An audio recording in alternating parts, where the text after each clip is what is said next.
Ok, retomando então a reunião do dia 5 à tarde, terceira parte, item 88 da pauta. 88 é meu. Uhum. É a Ana Maria.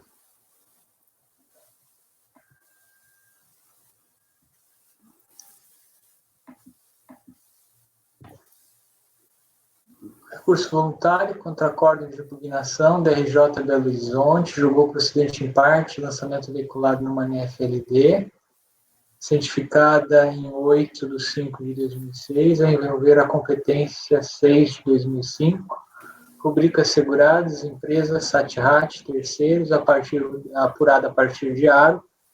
É uma obra de construção civil que teve início em 2003 e término da obra em 4 de 2005.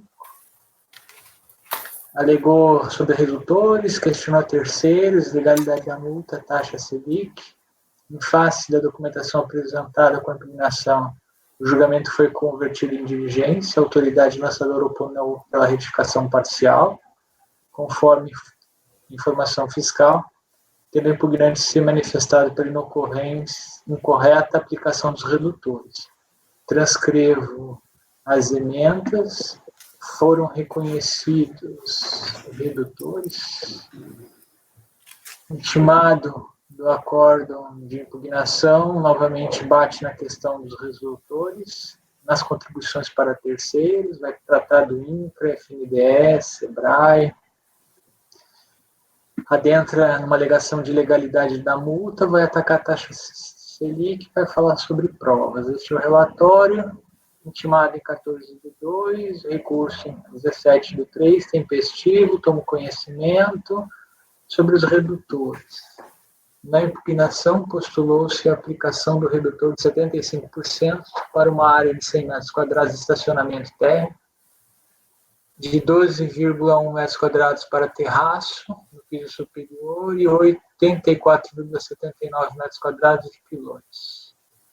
A acórdão de impugnação acolheu a informação fiscal, reconheceu a garagem com redutor de 75%, reconheceu o terraço de 12,34 com redutor de 50%. Sobre pilots, a redutor especificou as áreas de entrada e passagem para o estacionamento externo, totalizar 38,63 com redutor de 50% e mais uma passarela no piso superior de 67,86 com redutor de 85%.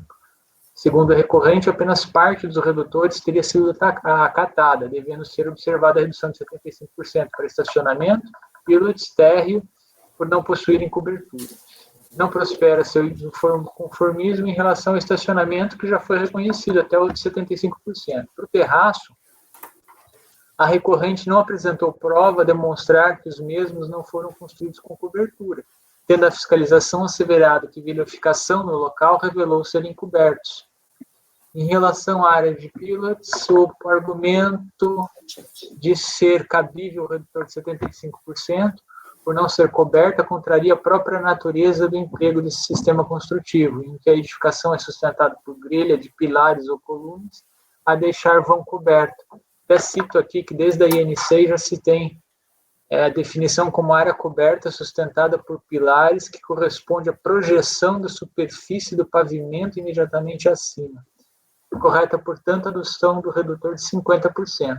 A recorrente informa que a área de piloto seria de 84,79, mas não especifica sua localização nas plantas. A informação fiscal aponta que a área é de 38,63 e envolve a entrada e passagem para o estacionamento interno. Logo, considerando a especificação da localização e da metragem da área na informação fiscal e o fato de a fiscalização ter diligenciado junto ao imóvel construído, a recorrente não foi capaz de demonstrar a incorreção da área indicada pela fiscalização. Quanto aos terceiros, a recorrente sustenta não estar enquadrada na atividade da Confederação Nacional da Indústria, por conseguinte, não estaria obrigado a recolhimento das contribuições por SESI, SENAI, INCRA, SEBRAE. No mesmo sentido, a contribuição para a FNDE seria devida também apenas por empresa. Devemos ponderar, contudo, que por força do 94 da 8.212, aplica-se em relação às contribuições em tela, a equiparação do parágrafo único do artigo 15 da Lei 8.212. Ao tempo do início da obra, o regramento legal em questão respaldava a didática redação do artigo 82 da INSS-DC, número 69 de 2002. Aqui, para essas questões de obra de pessoa física, ele dava todo o caminho das pedras. Nos campos respectivos, informar FPS 507, Simples 1, terceiro 079, alíquota RATSAT 3%, KNAI 4521-7. O lançamento observou exatamente esses parâmetros, conformidade discriminativamente do constante das folhas. Logo, não prospera o argumento da recorrente. Em relação à contribuição ao INCRA, não vinga também o argumento de subsistência da contribuição apenas até a edição da Lei 8.212, não tendo o artigo 18 da 8.212 relacionado ao INCRA como aquele argumento tradicional, já conhecido de todos. Cito os RESPs aqui, lá, repetitivo, cito a súmula 516. Por fim, ressalta-se que o colegiado é incompetente para apreciar a inconstitucionalidade ou não. A questão dos temas 108 e 495, apenas repercussão reconhecida. Multa. Recorrente postula a aplicação do 52, parágrafo 1º da Lei 8.078 de 90, que é o Código de Defesa do Consumidor. A regra jurídica não se aplica ao presente lançamento, que é tributário. Não há que se falar em injustiça nem em violação ao princípio da legalidade por não se aplicar na norma jurídica estranha ao ordenamento jurídico tributário. Em relação às contribuições objeto da presente NFLD, a norma tributária específica, tendo a fiscalização aplicada à multa de mora prevista na legislação vigente ao tempo do lançamento, invocada nos fundamentos legais do débito. Destaque-se, contudo, que em razão da alteração normativa advinda da Lei 11.946, é aquela questão da portaria conjunta 14, segundo benéfica, no atual momento, até onde eu sei, não é. Juros Selic, o argumento tradicional, já conhecido dos senhores, que vai citar os recursos, a súmula CARF 4, provas, não prospera o protesto genérico, né, precusa a oportunidade, além de serem tais pedidos manifestamente desnecessários e meramente protelatórios, conhecer do recurso voluntário e negar provimento, portanto, é o voto.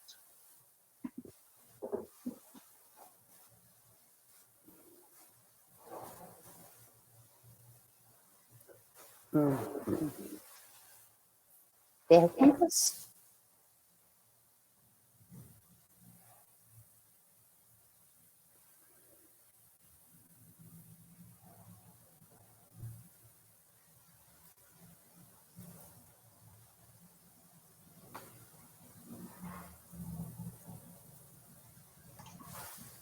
Da minha parte, não.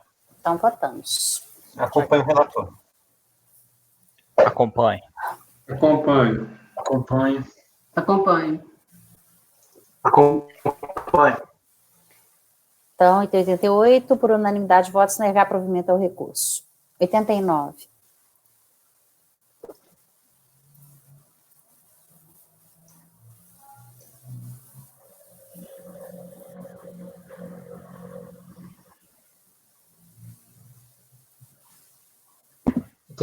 Emanuel.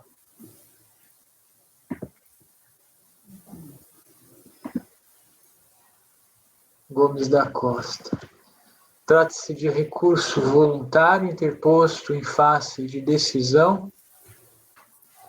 VRJ São Paulo 2 julgou procedente o lançamento veiculado em NFLD no valor total de tanto a envolver competências 5/2006 e rubricas segurados, empresas, SATRAT, terceiros, também é obra, o período é 1/96 a 5/2006.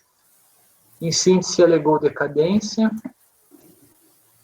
Convertido o julgamento em diligência, foi emitido relatório fiscal complementar para se demonstrar com clareza a origem do lançamento. O acordo de impugnação afastou a decadência com lastro no artigo 348, parágrafo 2º do Regulamento da Previdência Social, aprovado por decreto 3.048, ou seja, ocorrendo dolo, fraude ou simulação, a Seguridade Social pode, a qualquer tempo, apurar e constituir seus créditos, intimado, recorrente, interpôs recurso, em síntese, que a NFD foi lavrada por irregularidade na emissão da CND utilizada para a regularização da obra, mas o recorrente foi prejudicado pela ação danosa de funcionários do INSS, tendo recolhido o valor por eles indicado, assim, não tendo desejado prejudicar o erário e não agindo com qualquer uma das modalidades de culpa, atende a cabível reforma da decisão. Admissibilidade 24/9, intimação, interposto 21/10, tempestivo, tomo conhecimento, decadência. O recorrente argumenta no sentido de não se ter incorrido em dolo. Almeja, assim, a caracterização da decadência defendida em sede de impugnação, uma vez afastada a hipótese do 348 do Regulamento da Previdência Social. Devemos ponderar, contudo, que em face da súmula vinculante, o parecer 150, também podemos invocar a súmula 72/106, portanto, o disposto no parágrafo 2º do artigo 348 do Regulamento da Previdência Social, ele ainda está vigente. Esse artigo foi alterado e o parágrafo 2º foi mantido recentemente. Ele não se aplica aos créditos tributários da Seguridade Social, devendo prevalecer o entendimento veiculado no parecer PGFN-CAT 1617, aprovado pelo Ministro da Fazenda, e na súmula 72/106 do CREF, de ocorrência de dolo, fraude ou simulação, atraída à contagem do prazo decadencial do 1731 CTN. No caso concreto, emitiu-se relatório fiscal complementar para motivação referente à imputação de dolo, tendo o recorrente tomado ciência do mesmo em 7/4/2008. O recorrente sustenta ter sido vítima das funcionárias do INSS que emitiram CND. Ela foi declarada sem efeito pela portaria MPS de 2006. Não vislumbra decadência para a emissão de tal ato, diante do disposto da parte final do caput do artigo 54 da Lei 9.284. Então, o artigo 348, parágrafo 2º, ele tem que ser interpretado em relação, por exemplo, ao ato que pode cancelar esse CND, mas não em relação ao lançamento tributário. O argumento de ter sido vítima não convence, beneficiou-se da certidão, sendo uma das funcionárias. Conforme o aro gerado pela fiscalização, a obra teve início em 1/1/96 e término em 30/5/2006. Para comprovar o início da obra em período decadente, o recorrente apresentou o alvará de aprovação emitido pelo Departamento de Obras de Santos, em 23/11/89. Esse documento já havia sido apresentado para a fiscalização, mas a ocorrência de decadência foi afastada com base no 348, parágrafo 2º. Não sendo aplicado o 348, parágrafo 2º, o alvará de aprovação em questão pode ser tido como um alvará de concessão de licença para construção, tendo, por conseguinte, o condão de demonstrar o início da obra em período decadencial, uma vez que o lançamento se lastreou no projeto planta integrante do processo número tal, e o alvará de aprovação cita expressamente esse processo. Daí eu cito aqui os fundamentos das IENs. Em relação ao término da obra, o recorrente invocou os documentos 3 a 5 da impugnação. O documento 3 constitui-se em carta de habitação a título precário, emitido em 19/3/92. O documento 4 consiste no certificado de matrícula CM, número tal, C e tal, protocolado junto ao IAPAS, em 89. O documento 5 é justamente o aro constante das folhas 27. A carta de habitação, do precário, emitida em 19/3/92, não se refere à obra objeto do lançamento, eis que esta envolve o processo lá de 89. E a carta especifica tratar-se do processo número 52.665/90, além de ser a título precário. O certificado de matrícula CM não é prova do término da obra. Se estivesse acompanhado de comprovantes de recolhimento de contribuições sociais na matrícula C, poderia ser tido como documento hábil a comprovar o início da obra, e não o término da obra. O aro identifica o término da obra em 30/5/2006. Essa data deve prevalecer, não tendo o recorrente apresentado o documento a evidenciar data anterior. Portanto, impõe-se o reconhecimento do mês 11 de 89 como data de início da obra e o mês 5 de 2006 como a de término da obra, e considerando-se que o lançamento se aperfeiçoou em 7/4/2008, a incidência do 173.1 restam decaídos os meses 11 de 89 a 11 de 2002. Então, o aro tem que ser retificado e, para tanto, emitido. Assim, o lançamento deve ser retificado e, para tanto, o aro emitido pela fiscalização consulada de folhas 27 deve ser recalculado, adotando-se o início da obra em 23/11/89 e o término em 30/5/2006. O número total de meses de execução da obra é de 190 89, o número de meses do período não decadencial é de 42 e o número de meses do período decadencial é de 157. Suposto voto por conhecer do recurso voluntário, dar-lhe parcial provimento para, considerando-se o início da obra em 23/11/89 e o término em 30/5/2006, reconhecer a decadência até 11/2002.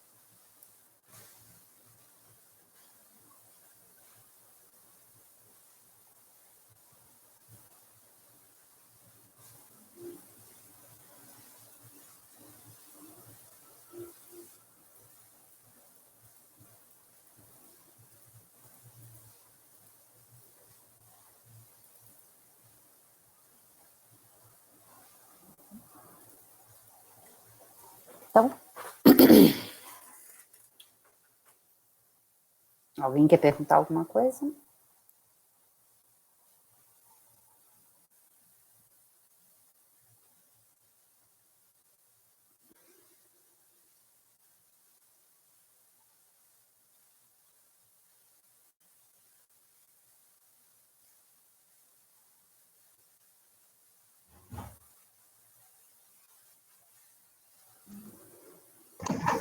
Só um momento.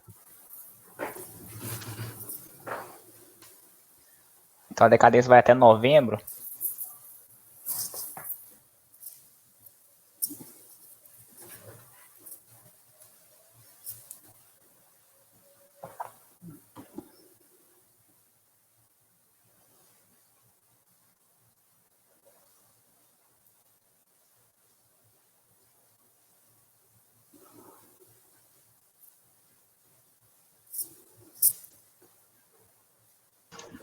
Pois é, doutor Pinheiro, como é que foi esse cálculo aqui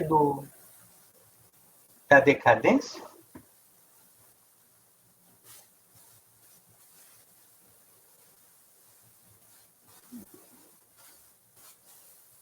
Acho que ele congelou.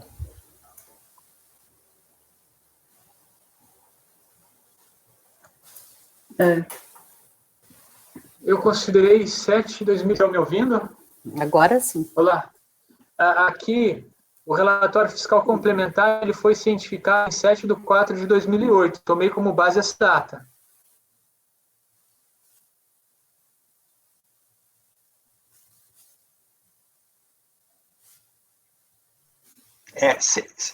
Abril de 2008? Essa foi a cientificação do relatório fiscal complementar. E como é que eu chego em 11 de 2002? Se é um 7,3, o primeiro dia do exercício seguinte da competência 12, ela vence, a 12 vence em janeiro de 2003. Daí o primeiro dia do exercício seguinte é 4. 4 inteiro, 5, 6, 7, 8 inteiro. Se o 8 inteiro e a cientificação foi em... Cadê? Ok, já 4 de 2008 está dentro. Não, já entendi. É 12, né? É 11, 12, certo. O aro não tem competência 13 aqui. Se o senhor for no aro, ver o número de meses total e o período da obra, vai ver que ele não calcula competência 13. Não, tá ok. E no...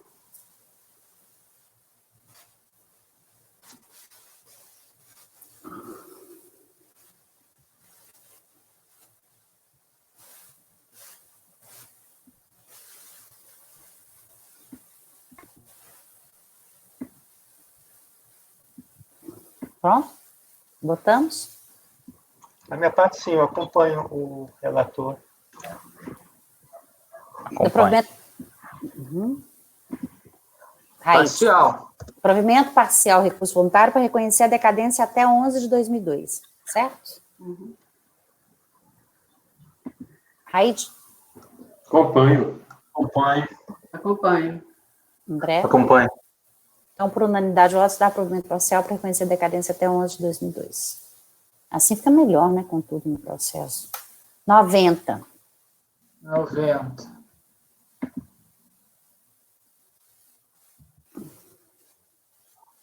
Oswaldo Pontes de Carvalho.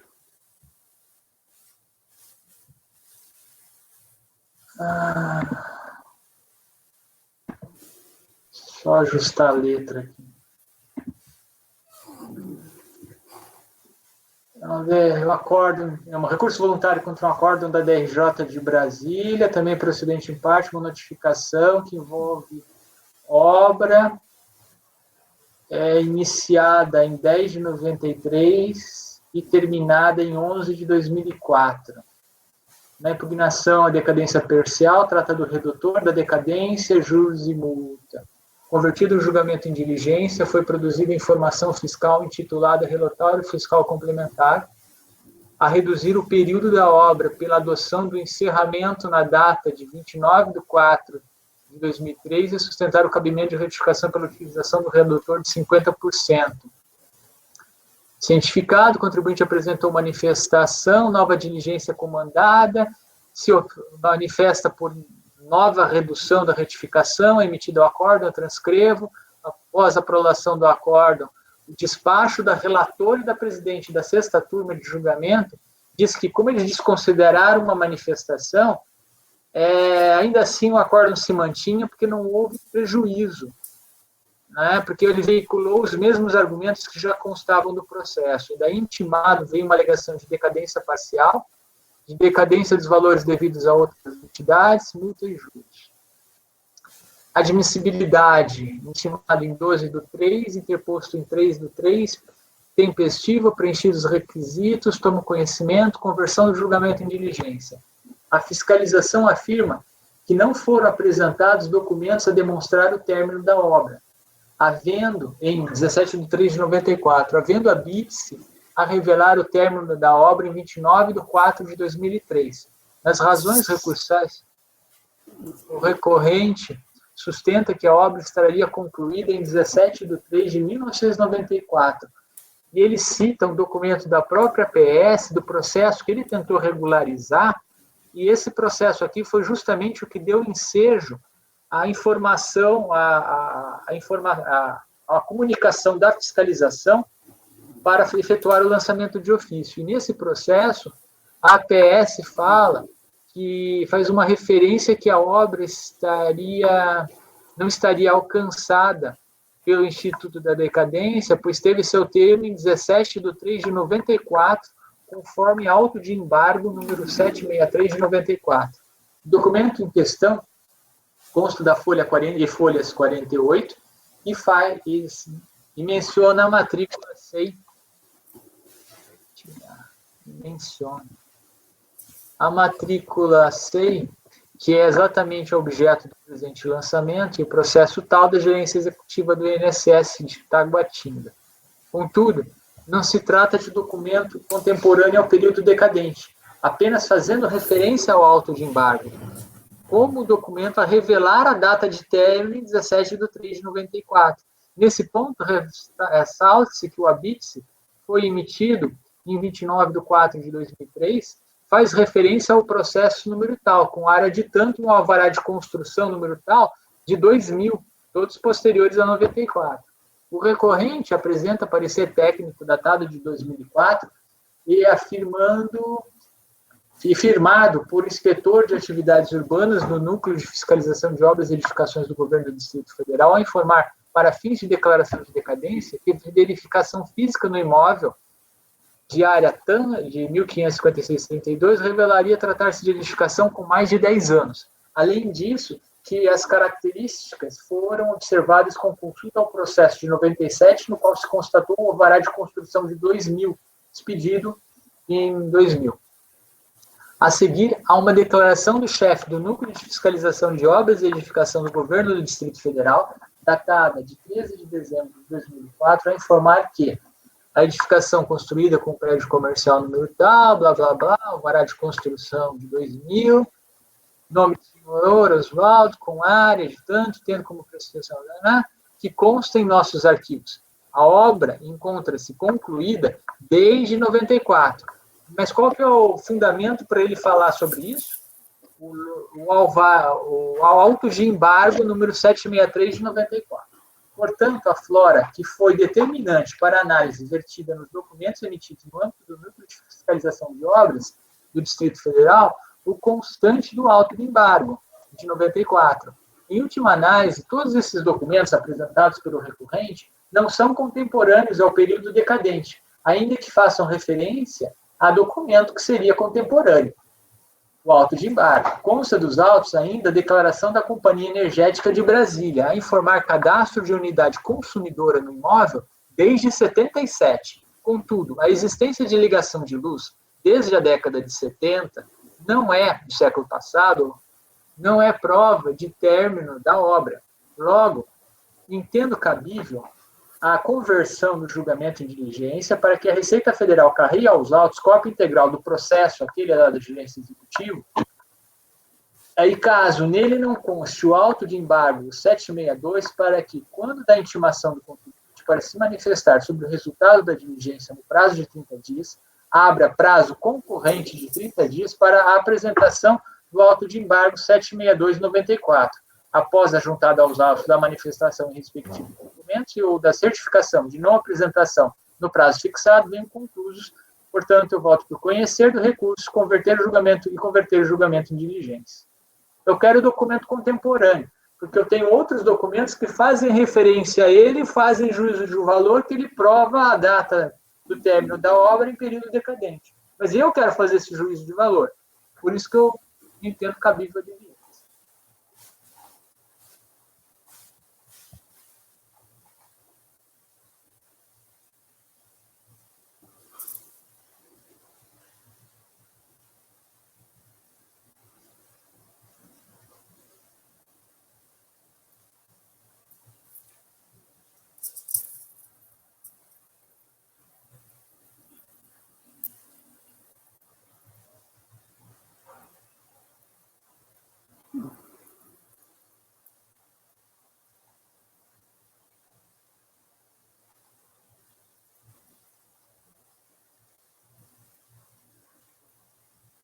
Perguntas?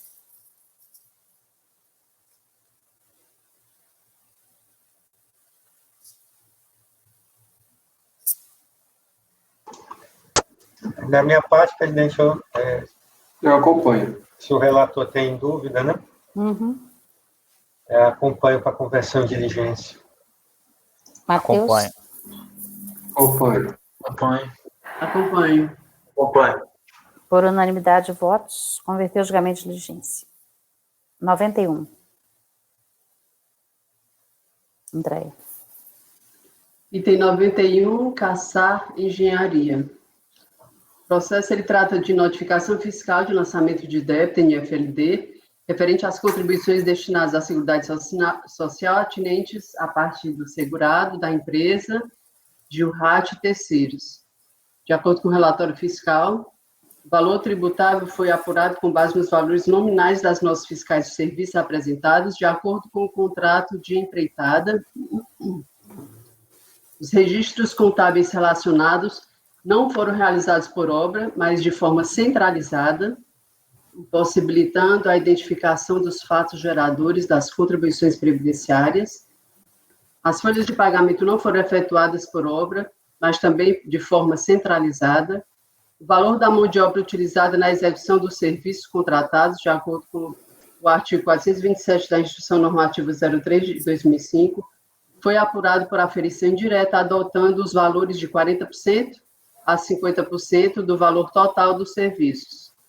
Do valor total aferido por competência, foram deduzidos os valores declarados na GFIP, conforme planilhas de apuração da base de cálculo das obras. Do valor das contribuições previdenciárias apuradas, foram deduzidos os recolhimentos efetuados, inclusive os valores relativos às retenções de 11% efetuados pelo contratante. Recurso voluntário. Alega cerceamento de direito de defesa em virtude da falta de fundamentação na NFLD, nulidade do lançamento, com base em outro processo administrativo relativo à multa por descumprimento de obrigação acessória que foi anulado, que a sua contabilidade é fidedigna e que as operações realizadas pela empresa foram aquelas informadas ao fisco e regularmente escrituradas, que a aferição deve ser apurada com base no custo unitário básico, CUB, e que, na realidade, é credora do fisco. Nulidade do lançamento. Segundo o recorrente, o fisco não se desincumbiu do ônus processual de demonstrar que, ao dar início à constituição do título executivo com a autuação, agiu no estrito cumprimento da lei, como determina o Código Tributário Nacional, que ocorreu cesseamento do direito de defesa em virtude da falta de fundamentação na NFLD. Recorrente cita ainda outro processo administrativo relativo à multa por descumprimento de obrigação acessória, que foi anulado, o que reforçaria a sua tese de que o presente lançamento também seria nulo. Por feito, cabe de logo ressaltar que o processo ao qual faz referência o recorrente, de número X, foi anulado em virtude de erro na capitulação legal da multa aplicada, o que não é o caso dos presentes autos, conforme se verá. O presente processo trata da notificação fiscal de lançamento de débito, cuja base de cálculo para as contribuições sociais relativas à mão de obra utilizada na execução de obra ou de serviço de construção civil foi aferida indiretamente com fundamento nos parágrafos 3º, 4º e 6º do artigo 33 da Lei 8.212, e eu não coloquei aqui a instrução normativa, né, SRF RP 03/05. No presente caso, o ato administrativo de lançamento foi realizado nos termos do artigo 142 do CTN e foi motivado pelo conjunto das razões de fato e de direito que acarrearam a conclusão contida na acusação fiscal à luz da legislação tributária compatível com as razões apresentadas no lançamento, não ensejando qualquer nulidade. O processo administrativo encontra-se em perfeita harmonia com as normas a ele pertinentes e não há que se falar em cesseamento do direito de defesa no presente caso. Portanto, eu rejeito a preliminar de nulidade suscitada. Com relação ao mérito, em seu recurso voluntário, o contribuinte traz os mesmos argumentos apresentados na impugnação.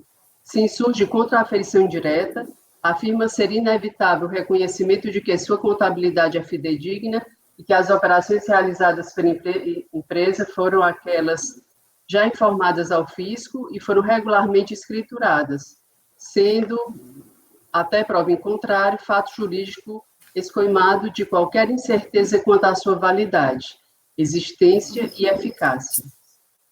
Afirma ainda que a aferição deve ser apurada com base no custo unitário básico público e que, na realidade, é credora do fisco. Segundo a acusação fiscal, o lançamento foi realizado com a apuração dos valores declarados em lotes fiscais de serviços, de acordo com o contrato de empreitada com a empresa Celsma Telecomunicações Limitada, que teve como finalidade a execução de serviços de construção da base de torres de antenas de telecomunicações em diversos municípios de Minas Gerais e do estado do Rio de Janeiro. Afirma ainda a fiscalização que o que impossibilitou a identificação dos fatos geradores das contribuições sociais foram as falhas na escrituração e nas folhas de pagamento, por não terem sido efetuadas por obra, mas de forma centralizada, razão da necessidade da apuração da mão de obra por aferição indireta da remuneração sobre as notas fiscais de serviço, por ainda deduzidos os valores apurados na GFIP e os recolhimentos efetuados, inclusive os relativos às retenções de 11% efetuados pelo contratante. Com efeito, a aferição indireta é medida excepcional a ser utilizada em circunstâncias específicas para a verificação da base de cálculo tributável consoante estabelecido na Lei 8.212/91. Eu cito aqui o artigo 32, artigo 33, parágrafos 3º, 4º e 6º. O parágrafo 6º fala que, se no exame da escrituração contábil de qualquer outro documento da empresa, a fiscalização constatar que a contabilidade não registra o movimento real de remuneração dos segurados a seu serviço, do faturamento e do lucro, serão apuradas por aferição indireta as contribuições efetivamente devidas, cabendo à empresa o ônus da prova em contrário. Destaque, a legislação de regência é clara ao determinar que os fatos geradores de contribuições previdenciárias deverão ser registrados em contas individualizadas de forma a identificar clara e precisamente as rubricas integrantes e não integrantes do salário de contribuição, possibilitando assim a análise da contabilidade e a verificação da base tributável da conta contábil específica. Assim, constatados os requisitos autorizadores exigidos na lei, configura-se legítimo arbitramento efetuado pela autoridade fiscal, invertendo-se o ônus da prova para o contribuinte em face da presunção jurisditanto estabelecida nos parágrafos 3º, 4º e 6 do artigo 33 da Lei 8.612. Da mesma forma que a lei prevê a aferição das contribuições devidas em face da deficiência dos documentos solicitados pela fiscalização, cabe ao sujeito passivo o ônus da prova em contrário. No entanto, no caso em debate, a empresa não apresentou comprovação no sentido de que as contribuições lançadas não seriam devidas, nem tampouco de que os valores aferidos pela fiscalização estariam corretos. Ressalte que a fiscalização anexou os documentos comprobatórios dos valores devidos, tais como as notas fiscais de serviço, as GFIPs, as GISOs, as telas dos sistemas informatizados de arrecadação previdenciária, onde demonstra o descumprimento da obrigação tributária, além das cópias de parte dos livros razão e diário. Destaque-se ainda que as GIS apresentadas pelo contribuinte encontram-se incompletas apenas com as capas, sem as informações relacionadas à mão de obra. A alegação acerca da aferição com base no PUB não procede, tendo em vista o que dispõe a Instrução Normativa 03/2005, vigente à época dos fatos, bem como a Lei 8.212, acima referida. Aí eu cito aqui a Instrução Normativa, que fala da base de cálculo, das situações previstas que tem que ser aferida indiretamente, mediante a aplicação dos percentuais previstos no artigo 427, foi o caso, né, sobre o valor da nota fiscal, fatura ou recibo de prestação de serviço. Então, dessa forma, resta correto o lançamento fiscal, da forma como realizado, devendo ser mantido o lançamento. Quanto ao exposto, conheço o recurso voluntário e nego-lhe provimento.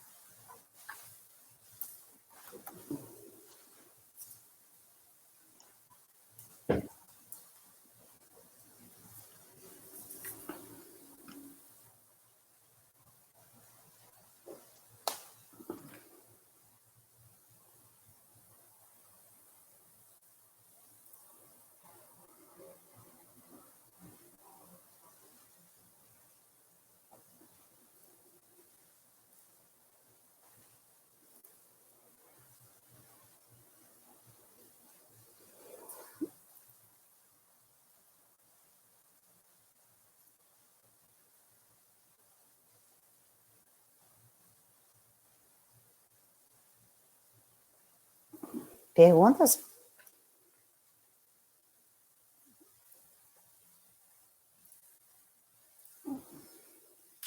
Prévias? Não tem, não. Eu acompanho o relator.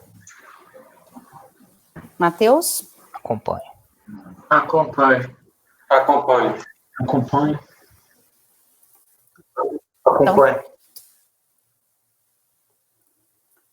Então, item 91, por unanimidade, negar provimento. O 92 foi retirado de pauta, o 93 nós já fizemos, item 94. Centro de Formação de Condutores.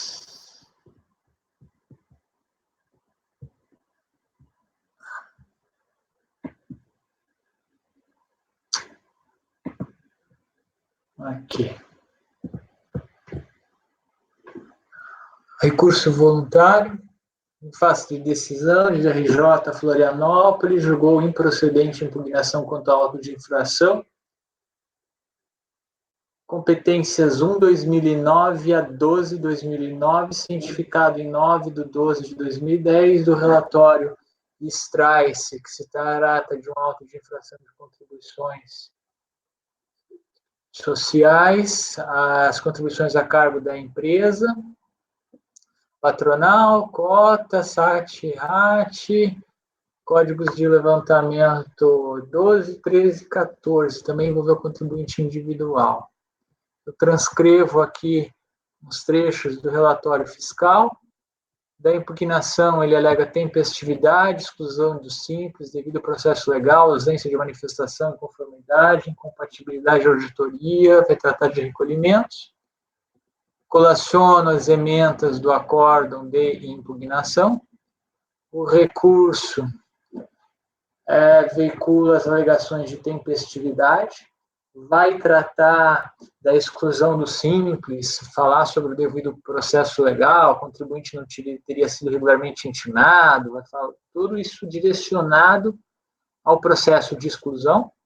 No mérito, vai falar da impossibilidade de auditoria em razão de o auto de infração não ser válido, porque teria que haver uma prévia notificação da exclusão do simples. É o relatório. Admissibilidade. Segundo o recorrente, o recurso foi interposto no prazo do 33 do decreto 7235. Compulsando os autos, verifico que o acórdão foi encaminhado ao contribuinte por meio da intimação CZ 07/2003, constando a seguir aviso de recebimento a revelar o recebimento de correspondência em 11/6/2012 e a discriminar na declaração de conteúdo apenas o número de 2 processos.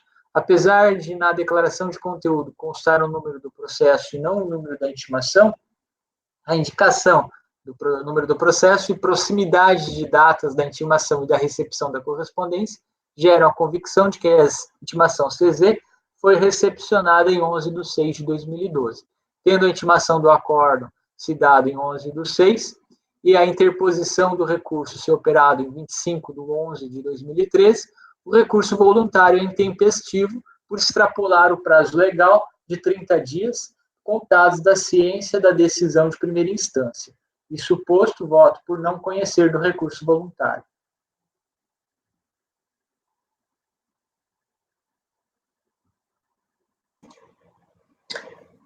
Então, doutor Pinheiro, é 11/6/2013. 12, né? É Eu me 12, enganei. é 12 ou é 13? Não, 2013, tá Tem na que ver folha as folhas, 163. Aí eu falei 12 num momento e falei 13 em outro. Mas Tem eu que vou ser conferir 13, no porque a processo, mas eu acredito que seja 13. decisão foi 2013, né? Tem que ser 13. Folha 163.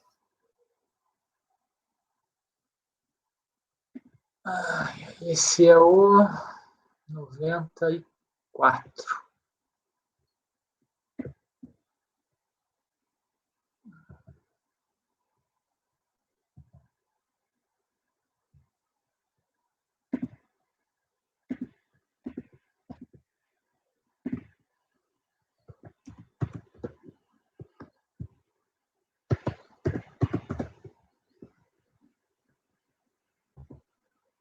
É 13, é tudo 13.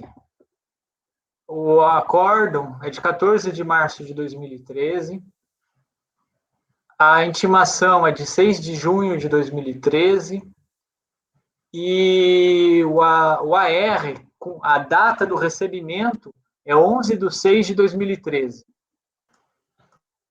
O contribuinte não fala nada sobre a eventual tempestividade, doutor Pinheiro? O contribuinte, ele simplesmente fala que está apresentando, no prazo legal, com amparo no artigo 33 do decreto de 7235 de 72.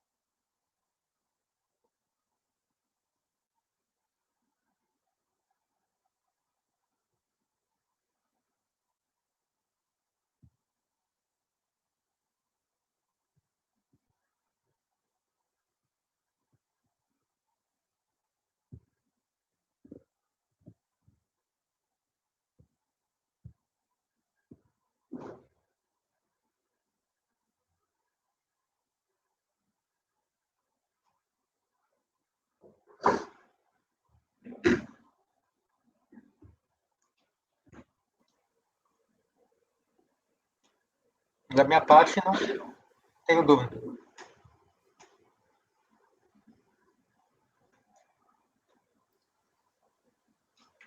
Considerando as datas, acompanho o relator. Acompanho. Acompanho. Acompanho. Acompanho. Acompanho.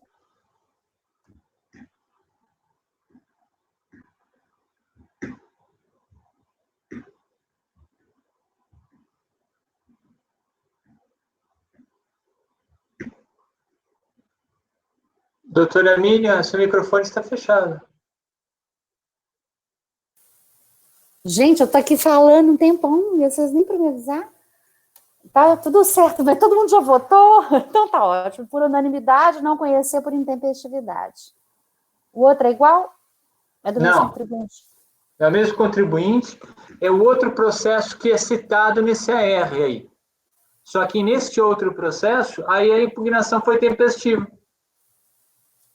Ah, Pois é. então pode fazer o outro. Eu estou indo lá, só voltando aqui para localizar o arquivo na minha pasta. Abrindo aqui. Então, esse daqui é um auto de infração. Ele vai envolver especificamente as contribuições para terceiros. Tá? Que é a rubrica 15. E as competências 1/2009, 12/2009, transcrevo do relatório da fiscalização os trechos relevantes, menciono aqui a impugnação, os tópicos são os mesmos, o acórdão, transcrevo as ementas, da impugnação, a argumentação é a mesma do outro processo. Tempestividade, exclusão do simples devido ao processo legal, no mérito, impossibilidade da auditoria. Esse é o relatório. Quanto à admissibilidade, eu faço as mesmas ponderações, inclusive vou aqui só alterar aquela referência à data, que não é 2012, é 2013, embora na conclusão ali eu coloquei a data correta, mas no argumento entrou um 2. Tá? Então, neste daqui, eu concluo que, diante da intimação em 11/6, o recurso interposto em 11/6, o recurso interposto em 10/7 é tempestivo. Preenchidos os requisitos de admissibilidade, tomo conhecimento do recurso voluntário. Sobre a exclusão do simples e devido processo legal. A empresa recorrente sustenta em observância do devido processo legal e dos diversos princípios e regras a ele inerentes, no processo do Estado de Santa Catarina, de exclusão do simples. Logo, a exclusão seria arbitrária e a ensejar cerceamento ao seu direito de defesa.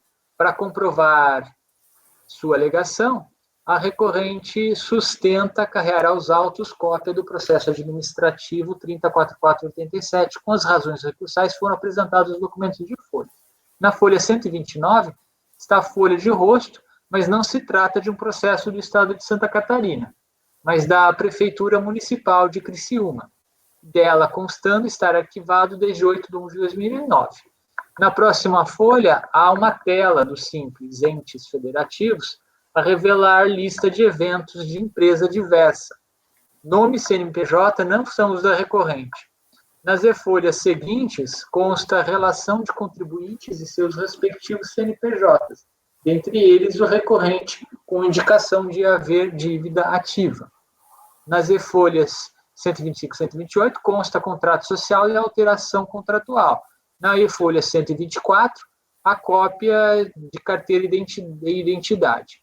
Portanto, a prova apresentada não corrobora as alegações do requerente. Além disso, eventual cerceamento de defesa ou inobservância do devido processo legal ou mesmo dos diversos princípios e regras a ele inerentes, pertinentes ao processo de exclusão do simples, não gera nulidade do presente lançamento, devendo ser alegados na esfera do processo de exclusão. Mérito: impossibilidade de auditoria. No mérito, o recorrente reitera a insubsistência do auto de infração em razão de não ter sido notificado da exclusão, sendo inválida sua exclusão. Considerando o ato declaratório executivo, ADE, número tal, de 2008, referente à exclusão do Simples Nacional, a fiscalização intimou o autuado a apresentar cópia de consulta fiscal e ou manifestação de inconformidade a ele relativo, mas conforme destacado no relatório fiscal, não foi apresentada cópia de manifestação de inconformidade. A fiscalização carregou aos autos consulta histórico da empresa no Simples Nacional a revelar a exclusão de ofício, débitos por ato administrativo do município de Criciúma, com efeito a partir do 1 de 2009, tendo por base o processo administrativo 304487. O recorrente não comprovou nos autos a insubsistência da exclusão ao tempo do lançamento, e nem mesmo ter apresentado manifestação de inconformidade contra a exclusão. Não restou demonstrada também eventual reversão da exclusão, nem ao menos houve qualquer alegação em tal sentido. Diante desse contexto, não prevalece a alegação de invalidade ou impossibilidade de se efetuar o presente lançamento fiscal. E suposto voto por conhecer do recurso voluntário, rejeitar a preliminar e, no mérito, negar-lhe provimento.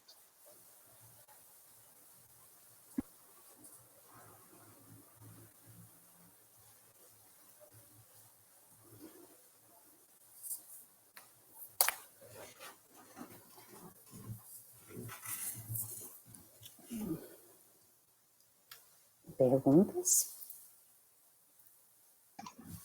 Da minha parte, não. Apenas o doutor Pinheiro fazer as mesmas correções na data. Como eu já disse durante a leitura, eu já alterei as datas.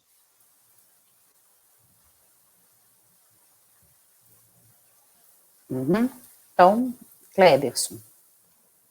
Acompanhe o relator. Acompanhe. Com o relator. Acompanhe. Acompanho.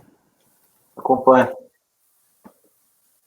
Eu também, então, com os membros, por unanimidade de votos, rejeitar a preliminar e, no mérito, negar provimento ao recurso voluntário. O próximo, 96. 96. Cotonifício João Nogueira S.A.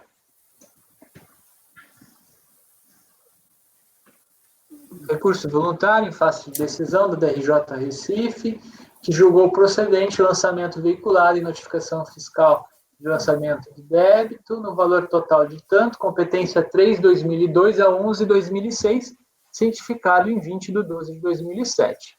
Daí eu extraio do relatório fiscal que se trata de uma NFLD referente a contribuições devidas, contribuições previdenciárias sobre folha de pagamento, recibo de salário sobre as empregados, um percentual de 20%, SAT-RAT, vai ter terceiros, e vai ter 2 levantamentos, FFP, folha de pagamento, e AUT, serviços prestador autônomos para contribuintes individuais até 8/2006. Da impugnação, em síntese, se alegou inocorrência e não comprovação da ilicitude. Transcrevo as emendas do acórdão de impugnação. Nas razões recursais, novamente se alega inocorrência e não comprovação da ilicitude. Os valores arrolados no demonstrativo denominado DAD seriam atribuídos erroneamente a 5 CNPJs da recorrente. Contudo, planilhas anexas ao processo que lastrearam a impugnação intentada facilmente se visualizaria os valores pagos pela recorrente, cujas contribuições foram recolhidas, e assim ele vai tratar da questão do estabelecimento matriz, que na verdade corresponderiam ao estabelecimento filial fábrica, cujas contribuições foram recolhidas através de GRPS vinculada ao CNPJ da fábrica, como não poderia deixar de ser, tudo conforme constam dos documentos e registros contábeis. Logo, não há comprovação do pretenso ilícito, restando comprovada a legitimidade. Provas requer diligência necessária à plena elucidação. Em 27/8/2009, peticiona postulando a decadência do período entre 3 de 2000 a 12 de 2001, invocando a súmula vinculante. Admissibilidade, intimado em 11/4, interposto em 12/5, tempestivo, preenchidos os requisitos, tomo conhecimento, decadência. Minhas argumentações habituais em relação a ter sido afastado o artigo 45 da 8.212, em face da súmula, parecer aprovado pelo ministro, tratos do artigo 150 parágrafo 4º, 173.1 do CTN. No mesmo sentido, também tem aquela decisão do RESP 973733, eu vou falar da súmula CARF 99. No caso concreto, a NFLD envolve o lançamento de contribuições previdenciárias e para terceiros e abrange as competências 3 de 2000 a 11 de 2006, tendo sido cientificado em 20 de 12 de 2007. O recorrente postula decadência entre as competências 3 de 2000 e 12 de 2001. Em face do 173, foram atingidas pela decadência as competências 3 de 2000 a 11 de 2001 e 13 de 2001, considerando-se a data de recolhimento para essas competências. Em face do 150, parágrafo 4º, além destas competências, podem ser atingidas as competências 12 de 2001 a 11 de 2002, considerando-se a data do fato gerador. Não detecto no relatório fiscal imputação de dolo, fraude e simulação. Considerando-se discriminativa da analítico do débito, não detecto constituição de contribuição descontada de segurado no período de 12 de 2001 a 11 de 2002. O RDA revela o pagamento antecipado em face de GFPS 2 e 100 para as competências 12 de 2001 a 11 de 2002, nos 5 estabelecimentos da empresa. Por fim, reitere-se que a ciência do lançamento se operou em 20 de 12 de 2007. Diante disso, impõe-se o reconhecimento da decadência até a competência 11 de 2002, inclusive. Inocorrência e não comprovação da ilicitude. Invocando a tabela de e-folhas 316.322, o recorrente reitera o argumento de defesa de o DAD ter distribuído erroneamente as bases de cálculo entre os 5 CNPJs, sendo os valores recolhidos suficientes para a quitação das contribuições do respectivo CNPJ, quando considerada a tabela de folhas 316 e 332. Para exemplificar, invoca a análise das contribuições devidas e recolhidas para terceiros dos estabelecimentos 1 e 2. No relatório de lançamento, estabelecimento a estabelecimento, competência a competência e lançamento a lançamento, a fiscalização especificou a fonte documental em poder do recorrente a evidenciar as apurações, folha de pagamento, recibo, GFIP, revisão, diferença extraída da contabilidade. O recorrente sustenta que a tabela de folhas 316 e 392 estaria lastreada nos registros contábeis e documentos, mas não os carreia aos autos para evidenciar uma incorreta extração dos dados pela fiscalização. Logo, não restou demonstrada a alegação de incorreção na alocação da base de cálculo entre os CNPJs. Além disso, as guias de recolhimento da Previdência Social foram apropriadas, não apenas na presente NFLD, mas em face de todas as NFLDs lavradas no procedimento fiscal. Por conseguinte, o DAD veicula apenas parte das apropriações, devendo ser considerado o RADA, para se verificar todas as apropriações efetivadas e a utilização das guias em face dos valores lançados, não apenas na presente NFLD. Portanto, o recorrente não foi capaz de afastar os pressupostos de fato e de direito do lançamento, e nem se incumbiu do ônus de comprovar o fato extintivo, não sendo o caso de se converter o julgamento em diligência para se obter as provas que já deveriam ter sido apresentadas com impugnação. Decreto e cito.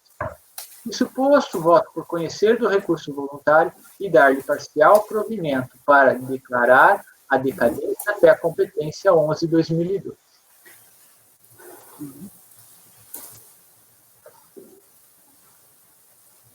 Perguntas?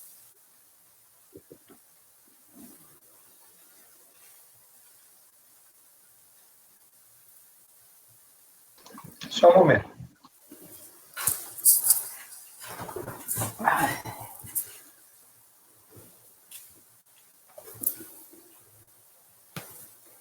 Enquanto você faz o seu momento, eu vou fazer um intervalo para começar o próximo, tá ok?